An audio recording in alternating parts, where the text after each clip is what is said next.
તો મંતવ્ય ન્યૂઝ પર સુપર એક્સક્લુઝિવ ન્યૂઝ મળી રહ્યા છે। તો મંતવ્ય ન્યૂઝ પર આ સુપર એક્સક્લુઝિવ ન્યૂઝ અમે આપને બતાવી રહ્યા છીએ। અમદાવાદથી આ સમાચાર મળી રહ્યા છે। કણભાના બ્રિજ પર એક મૃતદેહ લટકી રહ્યો છે। કણભામાં ગળે દોરડું બાંધીને લટકતા મૃતદેહનું સસ્પેન્સ। 2 કલાકથી કણભા બ્રિજ પર લટકતા મૃતદેહને જોવા લોકો ટોળે વળ્યા। ત્યારે લટકતા મૃતદેહનું સસ્પેન્સ ખોલવા ક્યારે પહોંચશે પોલીસ, તે પણ એક મોટો સવાલ ઊભો થઈ રહ્યો છે। તો કણભા બ્રિજ પર લટકતા મૃતદેહને લઈને અનેકો તર્ક વિતર્કો સર્જાઈ રહ્યા છે। કણભા પોલીસની કામગીરી પર ફરી એકવાર સવાલો ઊભા થયા છે। ત્યારે કણભામાં ગળે દોરડું બાંધીને લટકતા મૃતદેહનું સસ્પેન્સ।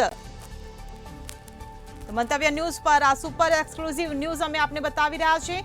ત્યારે સંવાદદાતા વિશાલ મહેતા આપણી સાથે જોડાઈ ગયા છે। જી વિશાલ, કણભામાં ગળે દોરડું બાંધીને લટકતા મૃતદેહનું સસ્પેન્સ, શું છે સમગ્ર મામલો?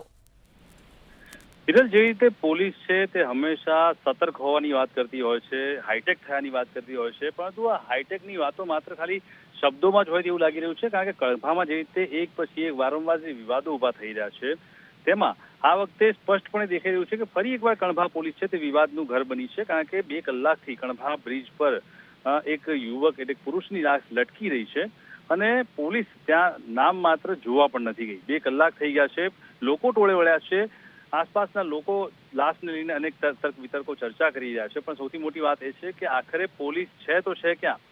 શું પોલીસ આટલી બધી નિંદ્રાધીન છે કે 2 કલાક સુધી યુવકની લાશ ગળે દોરડું બાંધેલી હાથમાં લટકી રહી હોય અને આવી પરિસ્થિતિમાં પોલીસ ત્યાં ઘટના સ્થળ પર પહોંચી નથી? અને લોકો પોલીસને જાણ કર્યા પછી પણ હજી સુધી એ અપેક્ષા રાખી રહ્યા છે કે પોલીસ આવશે અને આ કેસમાં કંઈક તપાસ કરશે। આજે પુરુષની લાશ લટકી રહી છે, તેનું મર્ડર થયું છે કે પછી તેણે આત્મહત્યા કરી છે કે પછી કોઈ અન્ય બાબત છે, તે હકીકત જાણવા માટે તમામ લોકો ચર્ચા કરી રહ્યા છે। પણ હકીકત એ છે કે કણભા પોલીસ કે જે સબ સલામતના અને સતર્ક હોવાના દાવા કરે છે તે હજી સુધી ક્યાંક ને ક્યાંક નિંદ્રાધીન હોય અથવા તો ઘોડા વેચીને સોઈ ગઈ હોય તેવું લાગી રહ્યું છે। અને એટલા માટે અત્યારે હાલમાં કણભા બ્રિજ પર આ પ્રકારની ઘટનાએ જે આકાર લીધો છે તેને લઈને ફરી એકવાર કણભા પોલીસ ચર્ચામાં આવી છે। મહત્વનું છે કે વારંવાર આ પ્રકારની ઘટનાઓ કણભામાં થતી રહેતી હોય છે, પરંતુ ઉપરના જે અધિકારીઓ છે તે પોતાના તાબાના અધિકારીને શા માટે કોઈ ટકોર કરતા નથી, શા માટે તેને છાવરી રહ્યા છે, તે પણ સૌથી મોટો એક પ્રશ્ન છે કે વારંવાર ગંભીર સંવેદનશીલ ઘટનાઓમાં પણ આ રીતની ભૂલો થતી હોય છે કે તેમાં કોઈ પગલાં નથી લેવાતા। ઘણીવાર એવું બનતું હોય છે કે ફરિયાદ થયા બાદ પણ કોઈ પણ પગલાં લેવાતા નથી, જેમાં તમામ હકીકતો અને પુરાવા હોવા છતાં પણ બનતું હોય છે। તેમ આ વખતે ફરી એકવાર એવું થયું છે કે જ્યારે કણભાની અંદર બ્રિજ પર જે લટકતી લાશ છે તેને જોઈને ક્યાંક ને ક્યાંક પોલીસ પહોંચી નથી અને તમામ જનતા ત્યાં ઊભી છે જે આ લાશ નિહાળી રહી છે તેના મોઢામાં ખાલી એક જ સવાલ છે કે આખરે આ લટકતી લાશનું ખોલવા, સસ્પેન્સને ખુલ્લું કરીને ઉજાગર કરવા માટે જે કણભા પોલીસ છે તે ક્યારે આવશે? તો સીધું જ મંતવ્ય ન્યૂઝ પર જે એક્સક્લુઝિવ આપ વિડીયો જોઈ રહ્યા છો તે વિડીયો છે એક લટકતા પુરુષની લાશના કે તેની મોત પાછળનું કારણ હજી પણ અકબંધ છે, પરંતુ આ કારણને અને રહસ્યને ખોલવા માટે ક્યારે પોલીસ ત્યાં પહોંચશે તે સૌથી મોટો સવાલ છે। એટલે અત્યારે જોવાનું એ રહેશે કે કણભા પોલીસે જે ફરી એકવાર વિવાદમાં આવી છે ત્યારે આ ઘટના બાદ પણ પોલીસ ક્યારે પહોંચે છે અને આ લટકતી લાશનું રહસ્ય ક્યારે ખોલે છે।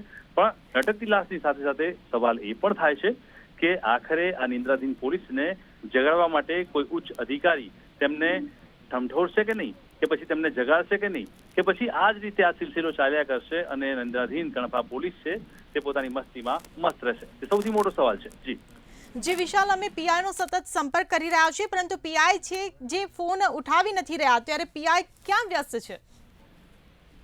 ચોક્કસથી જે રીતે હમણાં જ મેં આપને કહ્યું કે 2 કલાકથી લાશ લટકી રહી છે, શું એ ઘટનાનો તે જવાબ નથી આપી રહ્યા ત્યારે પીઆઈ ફોન નથી ઉઠાવતા? તે પણ ક્યાંક ને ક્યાંક સાબિત કરે છે અને ફલિત કરે છે કે જનતાનો સેવક કે જેને કણભા પોલીસ સ્ટેશનની જવાબદારી સોંપવામાં આવી છે તે પીઆઈ જો જનતાનો અને મીડિયાનો ફોન નહીં ઉપાડે અને જો માહિતી નહીં મેળવે તો કેવી રીતે તે આ કેસની અંદર કાર્યવાહી કરી શકશે? અને એટલા માટે જ અત્યારે હાલમાં તમામ જનતા પ્રશ્ન પૂછી રહી છે। કણભાની જે જનતા છે તેના મોઢામાં અત્યારે હાલ એ જ સવાલ છે કે આ જે લાશ છે તેનું રહસ્ય શું છે, કોણ છે આ વ્યક્તિ, ક્યાંથી આવ્યો છે ને જે લટકતી લાશ છે તેનું કોઈ મર્ડર કરીને તેને ગળે ફાંસો આપી અને લટકાવી ગયું છે કે પછી અન્ય કોઈ કારણ છે? તે હકીકત જાણવા માટે અત્યારે હાલમાં જનતા પ્રશ્ન પૂછી રહી છે। પણ આખરે પોલીસ છે તો છે ક્યાં તે સવાલ પણ જનતાના મુખે ચર્ચાઈ રહ્યો છે। એટલે હવે ઉચ્ચ અધિકારીને જોવાનું રહેશે કે આ જે તમામ જે પ્રક્રિયા થઈ રહી છે છેલ્લા સમયથી જે કણભા પોલીસની બેદરકારી સામે આવી છે કે એ બેદરકારી ક્યારે પૂર્ણ થશે અને તેની સામે ક્યારે કડક કાર્યવાહી લેવામાં આવશે અને જે સબ સલામતના દાવા કરતી પોલીસ છે અને સતર્ક હોવાના અને સબસે તેજ હોવાના દાવા કરતી જે પોલીસ છે જે ક્યારે નિષ્ઠાપૂર્વક અને સમયસર પોતાનું કામ કરશે તે એક મોટો સવાલ છે। જે વિશાલ સમગ્ર માહિતી બદલ આભાર।